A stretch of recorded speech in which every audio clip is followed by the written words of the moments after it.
Hola, bienvenidos. Nuevamente compartiendo con ustedes otra hora más de estilo. Les cuento que hay muchísimo material para compartir con ustedes.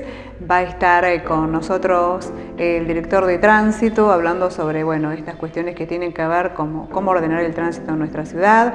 Vamos a tener a una psicóloga, Beatriz Salto, que nos va a estar hablando sobre conflictos, problemática en el adolescente. También, por supuesto, la presencia de nuestros columnistas, el doctor Bossi, como siempre, y todo lo que tiene que ver en materia de eventos aquí en nuestra ciudad. Pero sigue quedándote en la pantalla de Somos Rosario, que luego de los títulos regresamos con más estilo.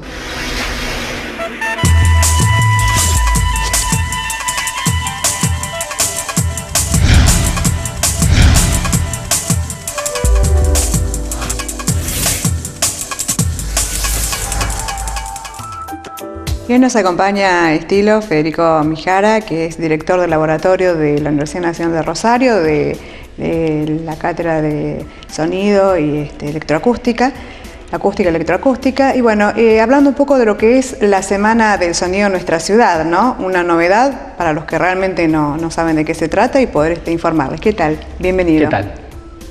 ¿Cómo se fue gestando este encuentro del sonido y de qué consta?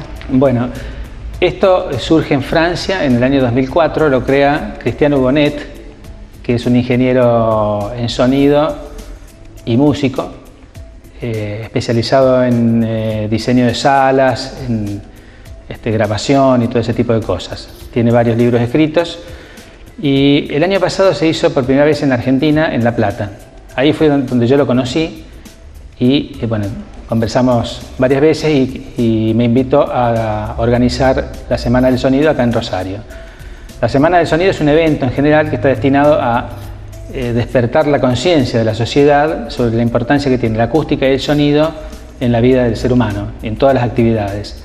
Y además en la necesidad de preservar el ambiente acústico, el entorno sonoro y cuidar la audición. Esas son básicamente los objetivos. Bien, cuando decimos sonido, lo relacionamos con el tema ruido, la saturación, y hablamos permanentemente de esta palabra de contaminación, pero también hay una contaminación acústica en la ciudad. Sí. Está exacerbado el tema de los decibeles del ruido, cómo se puede llegar a controlar, porque decimos que los jóvenes es una sociedad de sus futuros sordos, ¿no? Porque viven permanentemente, hablan en voz alta, la música a todo volumen, esta cuestión de ponerse los auriculares que también los perjudica en demasía. Sí, en realidad el objetivo de este tipo de eventos no es centrarse específicamente en el ruido, sino en el sonido. En el sonido. O sea, ¿cómo marcamos la diferencia, sonido y ruido? El ruido es una forma de sonido, es un sonido que ya se vuelve agresivo, molesto o perjudicial de alguna forma. Ahí pasa a ser ruido. Pero en realidad el ruido es parte del sonido. O sea, que acá el sonido tiene una direccionalidad. Sí o no, es decir, puede ser direccional o no direccional, o sea, no es eso lo importante. Lo importante es que el sonido es todo lo que podemos escuchar. La música, lo que nos gusta, lo que no nos gusta. El ruido es una parte de eso, entonces esto enfoca el problema global, o sea, lo que es el sonido, o sea, tomar conciencia de que vivimos en un entorno sonoro, cosa que no sucede en general, o sea, la mayor parte de la gente no toma conciencia de lo que es el sonido, sí toma conciencia de lo que es la imagen. O Bien, sea, vivimos entonces podemos enmarcar el sonido desde lo lúdico, desde lo creativo, lo terapéutico, pero también desde lo perjudicial para el hombre. ¿Cómo nos damos cuenta que un sonido nos está afectando o que es bueno o que realmente cumple con el objetivo que usted estaba marcando recién? Un sonido que nos obliga, por ejemplo, a gritar o a hablar fuerte, ya es perjudicial para el oído humano. Y no solo para el oído, sino que hay otros efectos, como por ejemplo, a largo plazo el ruido puede producir estrés. Y el estrés puede provocar otras afecciones, inclusive hasta llegar a provocar problemas cardíacos que pueden derivar en la muerte de las personas, ¿no es cierto? O sea, no quiere decir que el ruido en sí mismo mate, pero la acumulación de ruido durante muchos años va creando situaciones de estrés que en algunas personas que son lábiles terminan produciéndole problemas cardiovasculares. De hecho, hay un estudio que dice que hay 200.000 personas que mueren en el mundo por accidentes cardiovasculares asociables a situaciones de ruido, digamos en una ciudad, ¿no? O sea, no un ruido en particular, no es que un ruido particular vaya a matar a nadie, sino que la acumulación en el tiempo del ruido más otros factores termina provocando situaciones como esas, un accidente cardiovascular. Bueno, y también aprender a descifrar esos sonidos que usted mencionaba, que a lo mejor lo tenemos al alcance, como bien dice, valga la redundancia, de nuestros oídos, y no lo detectamos. Por ejemplo, esos sonidos que hablábamos antes, sonidos terapéuticos, como que tienen que ver el ruido por sí mismo, el sonido por sí mismo de la naturaleza.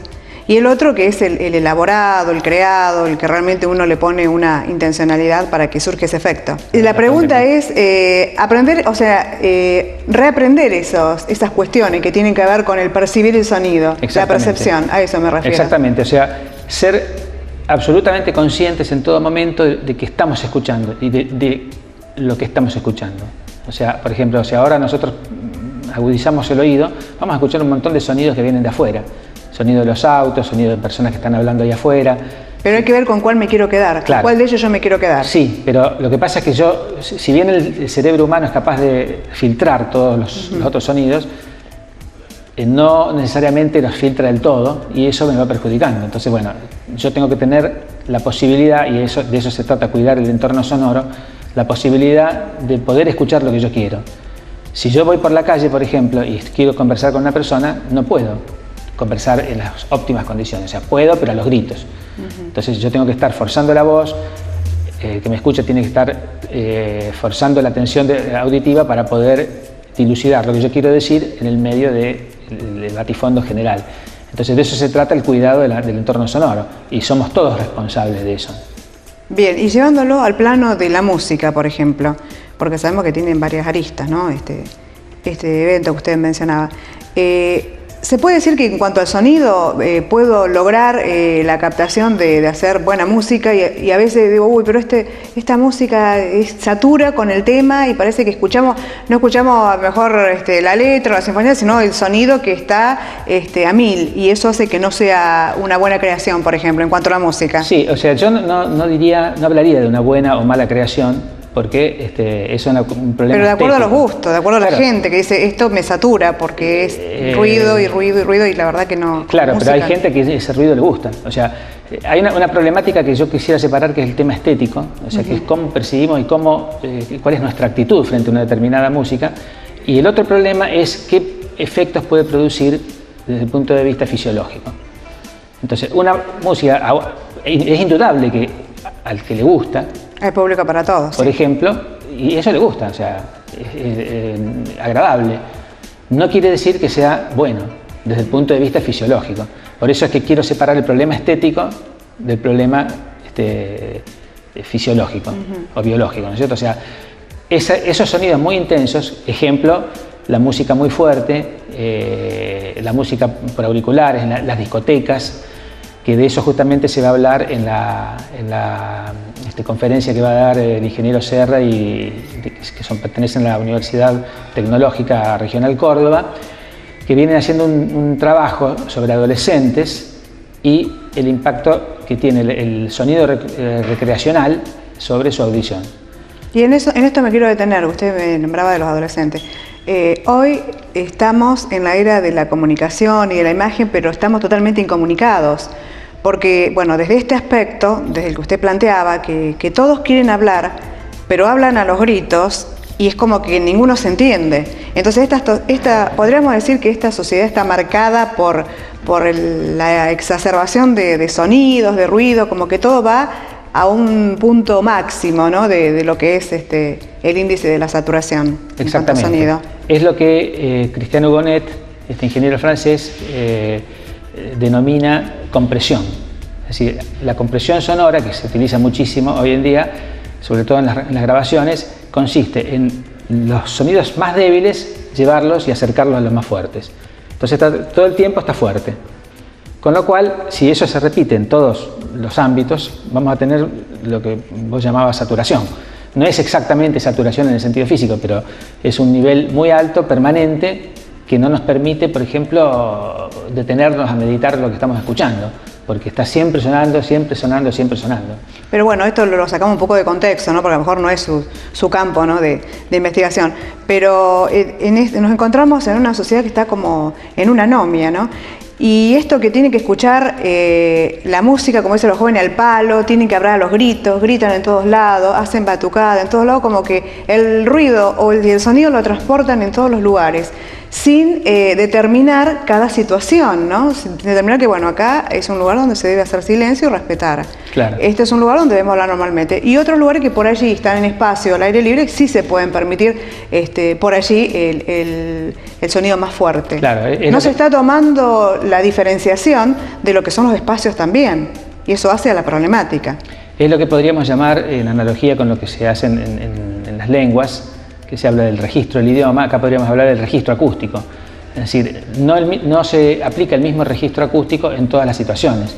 Y ese es el problema. O sea, al no reconocer la cuestión acústica, que la cuestión acústica prevalece y está presente en todas nuestras actividades, entonces no podemos distinguir, no estamos en condiciones, o sea, la sociedad en general no está en condiciones de distinguir dónde corresponde y dónde no corresponde un determinado sonido. Y entonces, ¿cómo podríamos hacer para ir tratando de descomprimir esta situación y empezar a buscar una posible solución? Bueno, ahí está el problema educativo. Es decir, empezamos las instituciones. Claro, empezamos con un problema, o sea, que también ha sido denunciado muchas veces. La acústica de los ambientes educativos, de las aulas, siempre es deficitario. O sea, tenemos aulas muy reverberantes, muy ruidosas, que dan a la calle y que no tienen suficiente aislación acústica. Entonces, eso hace que el interior del aula sea un ambiente ruidoso. Es decir, cualquiera que habla, o sea, así los chicos estén hablando suave, eso exacerba el nivel sonoro. Si cuando hay mucha reverberación en un lugar, el sonido aumenta. O sea, un pequeño sonido se multiplica. Entonces, el alumno aprende a convivir con esa situación que es anormal, o sea, que no debería ser así. O sea, si uno está, por ejemplo, en el campo, fuera de un entorno cerrado muy reverberante, los sonidos son moderados. Adentro del aula son muy fuertes. Entonces empiezan a gritar, gritan los chicos, grita la maestra. Todo eso configura una situación donde se va insensibilizando al ser humano sobre lo que es el sonido en sí. O sea, es como una presencia permanente incontrolable. Y eso es parte del problema. O sea que eso genera un desgaste, claro, un estrés. Exacto. Habría que empezar por corregir el problema acústico de las aulas, o sea, tomarlo en cuenta cuando se proyecta una escuela. Es decir, seguimos proyectando escuelas en donde justamente el problema acústico no se tiene en cuenta. No hay una legislación todavía que diga, así como si la hay, por ejemplo, para decir cómo se tiene que conectar el gas o cómo se tiene que conectar la luz eléctrica para que sea seguro. No existe una legislación que diga cómo se tienen que proyectar las aulas en particular para que sean aceptables para el objetivo que tienen, que es que ahí se comuniquen las personas, que los chicos aprendan y puedan tener un tiempo de silencio para poder pensar lo que la maestra les está diciendo. O sea, todo eso configura una situación que deforma ya de entrada la forma en que los chicos perciben lo que es lo sonoro. Y la forma de predisponerse. Claro. Y ahora que usted nombraba las instituciones, también adosar al tema de las campanas. Hay instituciones que todavía tienen campanas y según los índices que se han hecho de investigación, que es totalmente nocivo, porque tiene muchísimos decibeles y uno pasa al lado, debajo de esa campana y parece que como si fuera a estallar el cerebro, ¿no? Sí, El ruido impresionante que hace. Pero eso podríamos decir que es una cosa transitoria, o sea, mientras suena. El resto es una cosa permanente, ese es el permanente. Problema. O sea, más que la campana en sí, el problema es de aquello que es permanente y no cesa en ningún momento. Esa es la problemática principal. Bien, bueno, recordamos entonces hasta cuándo va a estar este evento, la Semana del Sonido, los lugares, dejamos alguna